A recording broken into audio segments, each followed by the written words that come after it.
Le Conseil supérieur de la communication, l'organe de régulation des médias nigériens, a 25 ans. C'est en effet le 3 novembre 1991 que les forces vives de la nation réunies au sein de la conférence nationale souveraine ont adopté l'acte fondamental qu'il a créé. Sa naissance a marqué, selon les autorités, le début d'une nouvelle ère institutionnelle au cours de laquelle cet organe a favorisé l'existence d'une pluralité médiatique, mais aussi et surtout a garanti la diversité des opinions au Niger.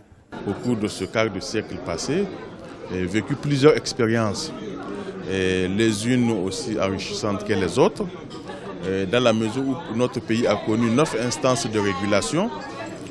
Chaque instance a joué le rôle qui est le sien dans un contexte politique bien déterminé, pouvoir préparer l'avenir, c'est-à-dire engager des réformes qui vont permettre aux régulateurs africains et en général et nigériens en particulier de pouvoir jouer véritablement son rôle.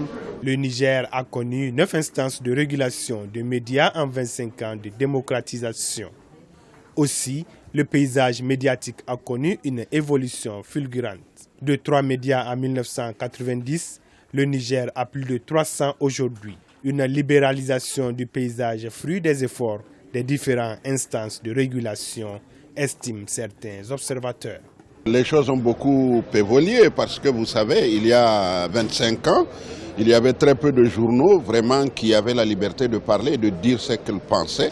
Mais aujourd'hui, je crois que vous avez tous les journaux de toutes les opinions. Les gens disent ce qu'ils veulent, quand ils veulent, comme ils veulent. Et je crois que c'est un très grand pas. En 2015, l'ONG de défense des médias a estimé la liberté de presse menacée au Niger.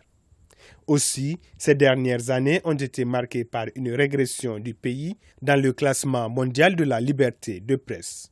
De la 48e place en 2015, le Niger se situe à la 52e place sur 180 pays dans le classement mondial 2016 de la liberté de la presse établi par Reporters sans frontières.